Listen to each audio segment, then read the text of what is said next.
Hello everyone, स्वागत है आप सभी का आपके अपने यूट्यूब चैनल नित्य लेक्चरर में। आज की इस वीडियो में हम कक्षा 7 के पाठ 1 पूर्णांक का जो चैप्टर है हम स्टार्ट करने वाले हैं। पूर्णांक के परिचय के बारे में इस वीडियो में हम जानने वाले हैं। ठीक है, तो इस वीडियो को शुरू से लेकर के अंत तक देखिए ताकि आपसे जो भी क्वेश्चन बने आसानी तरीके से बन जाए। तो इसमें सारे नियम के बारे में हम बात करेंगे, सारे कंसेप्ट के बारे में बात करेंगे जो कि आपके पाठ 1 में यूज होंगे। ठीक है, तो सबसे पहले देख लेते हैं संख्या रेखा किसे कहते हैं। संख्या रेखा जब आप समझ लेंगे उसी बेस पे हम समझा देंगे कि आपके पूर्णांक क्या होते हैं। ठीक है, सबसे पहले संख्या रेखा को देखिए। संख्या रेखा क्या होती है? एक रेखा ऐसे खींची होती है, इसमें नंबर्स होते हैं। संख्या रेखा के बीच में जो नंबर होता है 0 होता है। ठीक है, और इसके दाहिने साइड की बात करें, इसके दाहिने साइड, इस साइड की बात करें तो दाएं साइड की तरफ हमारी धनात्मक संख्याएं होती है। धनात्मक संख्याएं कौन कौन होती है? जिनकी आगे प्लस साइन होता है, जैसे कि 1, 2, 3, 4, 5, 6, 7, 8, ऐसी बहुत सारी संख्याएं हो सकती हैं। जितना बड़ा नंबर लाइन होगा उतनी बड़ी संख्याएं होंगी। ठीक है, ये तो हो गई दाएं साइड की बात। जब हम बाएं साइड की बात करते हैं तो इधर ऋणात्मक संख्याएं होती है, जैसे कि -1, -2, -3, -4, -5, -6। इस तरीके से इधर ऋणात्मक संख्याएं होती हैं और इधर जो है हमारी धनात्मक संख्याएं होती हैं। देखिए, बात करते हैं पूर्णांक के बारे में, तो इन सभी संख्याओं को, जो हमारी ऋणात्मक और धनात्मक और जीरो संख्याएं होती हैं, इन सभी संख्याओं के मिश्रण, सभी संख्याओं को ही हम पूर्णांक कहते हैं। ठीक है, अब पूर्णांक को क्लासिफाई किया गया है, यानी कि पूर्णांकों को बांटा भी गया है। तो पूर्णांक को वर्गीकृत किया गया है कि जो धनात्मक नंबर हैं इनको हम धनात्मक पूर्णांक कहते हैं। क्या कहते हैं? धनात्मक पूर्णांक। जो धनात्मक नंबर है उनको हम क्या कहते हैं? धनात्मक पूर्णांक। नंबर लाइन पे जो भी हमारे धनात्मक नंबर होंगे उनको हम धनात्मक पूर्णांक कहेंगे। जो ऋणात्मक नंबर होंगे उसको हम ऋणात्मक पूर्णांक कहेंगे। क्या कहेंगे? ऋणात्मक पूर्णांक। अब बात आती है जीरो क्या है हमारा। जीरो की बात आती है तो जीरो क्या है हमारा? जीरो केवल पूर्णांक होता है। ठीक है, जीरो को हम केवल पूर्णांक कहते हैं। न तो हम इसे धनात्मक कह सकते हैं और न ही ऋणात्मक कह सकते हैं। जीरो क्या है? बस एक पूर्णांक है। ठीक है, तो यही होता है हमारा पूर्णांक। पूर्णांक जो होता है सारे नंबर्स होते हैं जो पॉजिटिव भी होते हैं और निगेटिव भी होते हैं। ठीक है, और उसमें जीरो भी सम्मिलित होता है। ठीक है, अगला टॉपिक हमारा है जोड़ घटाव के नियम। देखिए, जोड़ घटाव के कुछ नियम होते हैं, जैसे कि कभी भी धनात्मक संख्या को किसी ऋणात्मक संख्या से जब जोड़ेंगे तो हमें क्या मिलेगा? ऋणात्मक ही मिलेगा। घटाएंगे। अगर कोई धनात्मक संख्या हो, कोई ऋणात्मक हो, तो उसे हम घटाएंगे। अगर कोई ऋणात्मक हो फिर धनात्मक हो तो उसे हम घटाएंगे। ठीक है, उसे भी हम घटाएंगे। अगर दोनों धनात्मक संख्याएं हों, दोनों संख्याएं धनात्मक हों, तब हम दोनों को जोड़ देंगे। और दोनों ऋणात्मक हो तभी भी हम दोनों को क्या करेंगे? जोड़ देंगे। ठीक है, तभी भी हम दोनों को क्या करेंगे? जोड़ देंगे। जैसे कि एग्जाम्पल के तौर पे समझते हैं, पहले के एग्जाम्पल को देखते हैं। जो हमारा धनात्मक संख्या और ऋणात्मक संख्या, अगर मान लीजिए कोई धनात्मक संख्या 6 है, धनात्मक संख्याओं के आगे प्लस नहीं लिखा जाता है, लेकिन समझाने के लिए हम लिख रहे हैं। ठीक है, जिन संख्याओं के आगे कोई भी साइन नहीं रहता है उसे हम धनात्मक संख्या कहते हैं। जिसके आगे माइनस का साइन रहता है उसे ऋणात्मक संख्या। तो +6 में अगर हम -4 को इस तरीके से सॉल्व करें तो एक संख्या धनात्मक है, एक संख्या ऋणात्मक है, तो इसका जो उत्तर मिलेगा इन दोनों को घटा करके मिलेगा। ठीक है, इन दोनों को घटा करके मिलेगा, तो इन दोनों को घटाना पड़ेगा। तो 6 में से 4 जाएगा तो क्या बचेगा? 2 बचेगा। अब बात आती है कि 2 के आगे कौन सा साइन लगेगा, तो माइनस का लगेगा कि प्लस का लगेगा, आगे कौन सा साइन लगेगा, ये डिपेंड करता है कि इन दोनों नंबर में बड़ा कौन है। इन दोनों नंबर में बड़ा 6 है, तो 6 के आगे जो साइन है वही साइन यहाँ भी लगेगा। तो 6 के आगे प्लस है तो यहाँ भी प्लस लगेगा। चूंकि प्लस लिखना नहीं चाहिए, लेकिन मैं लिख रहा हूँ समझाने के लिए। ठीक है, दूसरा देखते हैं। दूसरा जो नियम है, प्लस एक संख्या अगर माइनस हो, दूसरी संख्या अगर प्लस हो, तो उसे भी हम घटाते हैं। अगर कोई संख्या मान लीजिए कि -6 है और फिर से एक संख्या प्लस में 4 है, दूसरी संख्या प्लस हो, पहली संख्या माइनस हो, तो पहली संख्या माइनस है उसके बाद से प्लस है, तो इसे हम क्या करेंगे? घटाएंगे। इसे भी हम क्या करेंगे? घटाएंगे। तो घटाएंगे तो 6 में से 4 जाएगा, कितना बचेगा? 2 बचेगा। अब इसके आगे प्लस लगेगा या माइनस लगेगा, ये किस पे डिपेंड करता है? इन दोनों नंबर पे डिपेंड करता है। इन दोनों संख्याओं में कौन संख्या बड़ी है? 6 बड़ा है, तो 6 के आगे अगर माइनस लगा है तो माइनस यहाँ भी लग जाएगा। ठीक है, तो यहाँ पे -2 आ जाएगा इसका उत्तर। ठीक है, देखिए इसमें बहुत गलतियाँ होती हैं, बहुत छोटी छोटी मिस्टेक इसमें हो जाती हैं, तो ध्यान से समझिएगा। अगर बात करें कि दोनों धन हो, यानी कि दोनों धनात्मक संख्या हो, जैसे कि +6 और प्लस में 4, दोनों अगर धनात्मक हो तो दोनों को हम जोड़ देंगे, 6 4 10 हो जाएगा। दोनों को हम क्या करेंगे, जोड़ देंगे, तो 6 4 10 हो जाएगा। अगर दोनों ऋणात्मक हो तब, तो जैसे कि अगर -6 है और फिर -6 है, ये भी ऋणात्मक है और ये भी ऋणात्मक है, ठीक है, ये भी माइनस में है, ये भी माइनस में है, तो इसे हम क्या करेंगे, जोड़ देंगे, तो 6 6 क्या हो जाएगा, 12 हो जाएगा, ठीक है। अब देखिए इसका जो साइन है, इसका जो साइन 12 के आगे कौन सा साइन लगेगा, 12 के आगे प्लस लगेगा या माइनस, ये किस पे डिपेंड करेगा, इन दोनों संख्याओं पे डिपेंड करेगा, जो कि मतलब इसमें जो बड़ी संख्या होगी उसी का साइन यहाँ पे लगेगा। तो देखिए दोनों संख्याओं में माइनस ही है, ठीक है, तो इसमें कौन बड़ा है या कौन छोटा है, इसमें तो कोई कुछ देखना ही नहीं है, तो दोनों में माइनस ही है, तो जाहिर सी बात है कि इसमें भी माइनस ही लगेगा, ठीक है। तो इस तरीके से आपको करना है, तो अच्छे तरीके से आप समझ लीजिएगा इसको। अगर नहीं समझ में आ रहा है तो थोड़ा सा स्किप करके बैक जाइए और इसको अच्छे से समझिए, ठीक है। अब बात करते हैं गुणा के कुछ नियम होते हैं, उनको देख लेते हैं।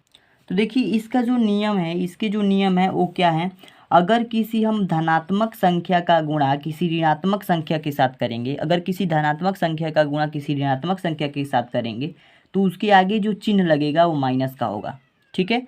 तो उस संख्या के आगे जो चिन्ह लगेगा वो माइनस का होगा। जैसे कि समझिए, अगर मान लीजिए प्लस में 6 है और फिर से किसी संख्या पर धनात्मक संख्या 6 है और ऋणात्मक संख्या के साथ इसको गुणा करते हैं, तो ऋणात्मक संख्या 2 ले लेते हैं, -2 ले लेते हैं, इसके साथ जब गुणा करते हैं तो इसके आगे जो आने वाला चिन्ह होगा वो माइनस में होगा, तो 6 दूना का 12 हो जाएगा और इसके आगे आने वाला जो चिन्ह होगा ये माइनस का होगा, ठीक है, ये माइनस का होगा। तो इस तरीके से इसको, जैसे कि एक और ले लेते हैं, 7 एक धनात्मक संख्या है और 3 -3 एक ऋणात्मक संख्या ले लेंगे, ठीक है। अब इसको गुणा कराएंगे तो 7 3 का 21 हो जाएगा और ये माइनस जो है, यानी कि ये कोई धनात्मक के साथ अगर किसी ऋणात्मक का गुणा करते हैं तो ये माइनस होगा, तो इसके आगे जो चिन्ह होगा माइनस का लग जाएगा, ठीक है। तो ये बात हमेशा याद रखिएगा। देखिए दूसरा हमारा नियम क्या होगा, अगर माइनस को हम किसी धनात्मक संख्या के साथ करेंगे तभी भी हमारा माइनस ही होगा, यानी कि अगर हम -3 का गुणा अगर हम किसी धनात्मक 6 संख्या के साथ कर दें तो 6 3 18 हो जाएगा और इसके आगे भी माइनस का चिन्ह लगेगा, ठीक है। पहली संख्या हमारी ऋणात्मक और दूसरी संख्या धनात्मक होगी, तभी भी इन दोनों का गुणा कराने पर आगे वाला जो चिन्ह होगा ये माइनस का ही लगेगा, ठीक है, जैसे कि हमने यहाँ पे नियम में बताया। अब देखिए अगर दोनों संख्याएं धनात्मक हो और इनको गुणा किया जाए, दोनों संख्याएं धनात्मक हो और इन्हें गुणा किया जाए तो हमें कौन सी संख्या, कौन चिन्ह प्राप्त होगा, धनात्मक चिन्ह ही प्राप्त होगा। जैसे कि 3 भी धनात्मक है और 6 भी धनात्मक है, दोनों संख्याएं अगर धनात्मक लेते हैं तो 6 3 का 18 हो जाएगा और आगे भी हमारा धनात्मक होगा, किसी प्रकार की ऋणात्मक संख्याएं नहीं आएंगी, ठीक है, ऋणात्मक चिन्ह नहीं आएगा।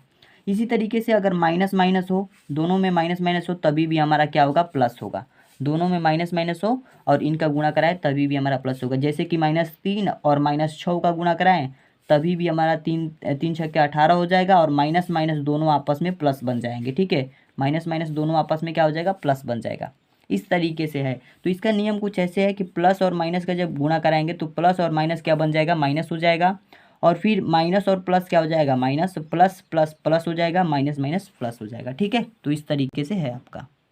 अब हम बात करते हैं क्रम विनिमय नियम के बारे में, या हम ये कह सकते हैं कि पूर्णांकों के कुछ गुण होते हैं, उन गुणों को हमें पढ़ना है। तो पहला गुण है हमारा क्रम विनिमय नियम का, ठीक है।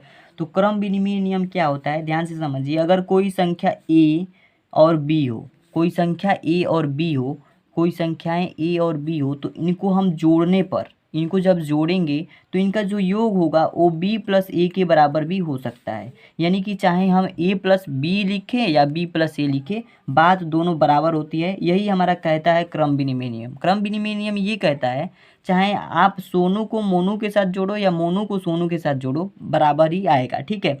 जैसे कि अगर मान लीजिए यहाँ ए की जगह पे हम कोई संख्या, ए की जगह पे एज्यूम कर लेते हैं, थोड़ा सा समझने के लिए हम कर रहे हैं, ए की जगह पे हम कोई संख्या 4 लेते हैं और बी की जगह पे कोई संख्या 5 लेते हैं, ठीक है। तो ए की जगह पे हम अगर 4 लिखते हैं और बी की जगह पे 5 लिखते हैं तो इसका जो योग होगा दोनों कितना आएगा, 9 आएगा। इसी तरीके से यहाँ पे इसकी अगर बात करें, दोनों आपस में बराबर होंगे, तो b की जगह पे अगर हम 5 रखते हैं, b को हम 5 माने हैं, तो b की जगह पे 5 और a की जगह पे 4 लिखते हैं, तभी भी हमारा क्या होगा, 5 और 4 दोनों 9 ही आएगा, यानी कि ये दोनों आपस में क्या होंगे, बराबर होंगे। ठीक है, यही बताता है हमारे क्रम विनिमय नियम। ठीक है, तो ये जो चीज़ है आप याद रखिएगा कि कभी भी दो संख्याओं को जोड़ें तो उसको उलाट करके जोड़ने पर भी ये दोनों आपस में क्या होती हैं, बराबर होती हैं। यही क्रम विनिमय नियम कहता है। जैसे कि a प्लस बी को हम b प्लस ए भी लिख सकते हैं। ठीक है, इस तरीके से ये होता है क्रम विनिमय नियम। और इसे अगर आप साइन चेंज करके भी देखें और एग्जाम्पल माने कि साइन चेंज करके देखें, जैसे कि a की जगह पे आप क्या रखें, a की जगह पे -5 रखें और b की जगह पे -3 रखें, b की जगह पे -3 रखें, तो a प्लस बी यानी कि पहले हम -5 और धन इसमें -3 जोड़ेंगे, तो ये बराबर आएगा -3 और प्लस में -5 के बराबर आएगा। ठीक है, कैसे देख लीजिए इधर, तो यहाँ पे -5 है, ये प्लस और माइनस क्या हो जाएगा, माइनस हो जाएगा, यहाँ पे 3 बचेगा। ठीक है, इसी तरीके से आगे चलेंगे तो ये -3 और ये प्लस और माइनस माइनस कैसे हो रहा है, क्योंकि प्लस और माइनस को गुणा कराने पर माइनस हो जाएगा। ठीक है, यहाँ पे 5 बच जाएगा। अब देखिए यहाँ पे माइनस और माइनस हो, दोनों में माइनस माइनस है, तो इन दोनों को संख्याओं को जोड़ देंगे, 5 3 क्या हो जाएगा, 8 हो जाएगा, साइन किसका लग जाएगा, माइनस का। बराबर में इसको भी जोड़ देंगे, 3 और 5 कितना हो जाएगा, 8 हो जाएगा, इसमें भी साइन किसका लग जाएगा, माइनस का। तो ये भी देखिए यहाँ भी संख्याएं क्या हो रही हैं, आपस में बराबर हो रही हैं, चाहे आप ये लिखें या ये लिखें, बात क्या हो रही है, बराबर ही हो रही है। ठीक है, तो इस तरीके से इसे ही हम कहते हैं क्रम विनिमय नियम। तो इस तरीके से किसी का भी साइन अगर चेंज कर रहे हैं आप, अगर मान लीजिए आप -5 ले रहे हैं और यहाँ पे +3 ले रहे हैं, तो इस तरीके से भी अगर आप जोड़ेंगे और उसको पलट देंगे, यानी कि इस तरीके से a प्लस बी बराबर b प्लस ए के फॉर्म में करेंगे, तभी भी आपका जो उत्तर होगा, यानी कि दोनों का जो आंसर फाइनली निकल के आएगा वो सेम निकल के आएगा। ठीक है, बराबर आएगा। तो इसे ही हम कहते हैं क्रम विनिमय नियम। आगे चलते हैं, हमारा क्या है, अब अगला नियम जो है हमारा साहचर्य का नियम है। ठीक है, तो अगला नियम साहचर्य नियम है। जैसे कि साहचर्य नियम में क्या होता है, a b और c कोई 3 संख्याएं हमारे पास हैं और इन तीनों संख्याओं को जब हम जोड़ रहे हैं, जब 3 संख्याओं को जोड़ा जाता है तो पहले हम 2 संख्याओं को जोड़ेंगे और जितना आएगा उसमें हम तीसरी संख्या को जोड़ देते हैं, इस तरीके से होता है। तो जैसे कि हम पहले हम b और c को जोड़ रहे हैं, उसके बाद से b और c जितना आ रहा है उसमें हम a जोड़ दे रहे हैं। ठीक है, ये हमारी 3 संख्याएं हैं, तो ये जो संख्याएं होंगी ना किसके बराबर होंगी, a b c, इस तीनों संख्याओं को लिख लेंगे और इसमें प्लस प्लस लगा देंगे, इन तीनों संख्याओं को जोड़ेंगे। और अगर आप a और b को पहले जोड़ेंगे और a और b में जितना आएगा जोड़ने पर उसमें अगर c जोड़ेंगे, तो ये दोनों जो केस हैं आपस में क्या होंगी, बराबर होंगी। जैसे कि आप a को बाहर रखिए, b प्लस c को पहले जोड़िए, उसके बाद से उसमें a जोड़िए, या फिर आप a b को पहले जोड़िए और उसके बाद से उसमें c जोड़िए, यानी कि ये जो चीज़ होगी आपस में क्या होगी, बराबर होगी। जैसे कि हम एक नंबर लेकर के चेक कर लेते हैं, जैसे कि a की जगह पे हम मान लेते हैं, अज्यूम कर लेते हैं कि 4 है, b की जगह पे 2 है और c की जगह पे 3 मान लेते हैं। ठीक है, इस तरीके से कोई नंबर्स ले लेते हैं, तो a की जगह पे हम 4 रखते हैं, 4 धन, b की जगह पे 2 रखेंगे, फिर धन, c की जगह पे 3 रखेंगे, और बराबर में फिर यहाँ पे a की जगह पे क्या रखेंगे, 4 रखेंगे, प्लस b की जगह पे 2 रखेंगे, फिर प्लस c की जगह पे क्या रखेंगे, हम 3 रखेंगे। यहाँ पे देखिए 4 अभी यहीं रहेगा, प्लस में पहले ब्रैकेट का काम करेंगे, 3 और 2 क्या हो जाएगा, 5 हो जाएगा। बराबर में फिर इसमें ब्रैकेट का काम पहले करेंगे, 4 और 2 क्या हो जाएगा, 6 हो जाएगा, और प्लस में 3 हो जाएगा। यहाँ तक तो देख रहे हैं आप नंबर अलग अलग है, लेकिन आपका फाइनल आंसर जो है सेम आने वाला है। तो 4 और 5 कितना हो जाएगा, 9 हो जाएगा, और बराबर ये 6 और 3 कितना हो जाएगा, 9 हो जाएगा। तो आशा करता हूँ आपको समझ में आ गया होगा कि हमने जो कहा कि a प्लस बी प्लस सी, ये कोई अगर संख्याएं हैं तो b प्लस सी को पहले जोड़ करके a को जोड़ें या a प्लस बी को पहले जोड़ करके c को जोड़ें, बात बराबर ही आएगा। अंत में जो फाइनली आपका आंसर आएगा वो सेम ही आएगा। यही कहता है हमारा साहचर्य नियम। ठीक है, साहचर्य नियम का कहना यही होता है कि कभी भी इस तरीके का अगर हो तो इस तरीके से आपके ये दोनों क्या होंगे, आपस में बराबर होंगे। तो इस तरीके को आप याद रखिएगा, तैयार रखिएगा। ठीक है, इसे आप ध्यान में रखिएगा, कंसेप्ट क्लियर हो जाएगा आपका, बिल्कुल भी किसी भी तरीके की कोई प्रॉब्लम नहीं होगी। और जैसा कि हम बताएं कि जो क्रम विनिमय नियम जो हमने इससे पहले पढ़ा, उस क्रम विनिमय नियम को हम किसी घटाना में हम फॉलो नहीं कर सकते हैं, बस हम उसे धनात्मक जोड़ में यानी कि जोड़ने में ही हम उसे धन करने में, योग करने में उसे हम प्रयोग कर सकते हैं। ठीक है, क्रम विनिमय नियम किस में काम करता है, बस धन करने में यानी योग करने में। और क्रम विनिमय नियम मल्टीप्लिकेशन में भी हो सकता है। जैसे जैसे कि क्रम विनिमय नियम की बात कर रहे हैं अभी, ठीक है, क्रम विनिमय नियम। देखिए ये जो चीज़ है अभी हमें को पहले बता देना चाहिए, लेकिन यहाँ पे बता दे रहे हैं। क्रम विनिमय नियम जो होता है, ये दो संख्याएं अगर गुणा करते हैं, 4 और 2, दो संख्याएं हैं, इसे गुणा करते हैं तो ये 2 गुणे 4 भी हम लिख सकते हैं, क्योंकि इसका भी आंसर सेम ही होगा, इसका भी आंसर सेम ही होगा। तो यानी कि गुणा में भी क्रम विनिमय नियम फॉलो करता है, क्रम विनिमय नियम काम करता है, लेकिन घटाना में क्रम विनिमय नियम नहीं लगता है, ठीक है। तो ये आप याद रखिए, घटाना में क्रम विनिमय नियम नहीं लगता है। इसी तरीके से सहचर्य नियम भी है। अगर आप क्रम विनिमय नियम समझ गए होंगे तो सहचर्य नियम भी आपको आसानी से समझ में आ गया होगा, ठीक है। चलिए देखते हैं अगला नियम हमारा क्या है। अगला नियम हमारा है वितरण नियम, ठीक है। अगला नियम हमारा वितरण नियम। अगर कोई 3 संख्याएं हैं ए, बी और सी, तो अगर हम बी और सी को जोड़ते हैं और ए और बी में हम गुणा करा देते हैं, बी और सी को पहले जोड़ते हैं, उसके बाद सी में हम ए का गुणा करा देते हैं, बी और सी को जोड़ते हैं और इसमें क्या करते हैं, ए का गुणा करा देते हैं। ध्यान से समझिएगा, बी और सी को जोड़ते हैं और ए का गुणा करा देते हैं, तो ये जो बराबर होता है, ये बराबर होगा ए गुणे बी, यानी कि ए का गुणा बी में, फिर से ये प्लस हो जाएगा बीच में, और फिर ए का गुणा सी में, तो ए गुणे सी इसके बराबर होता है। इसे आप याद रखिएगा, इसे आप तैयार रखिएगा। इसे हम कहते हैं वितरण का नियम, ठीक है। इसे क्या कहते हैं, वितरण का नियम।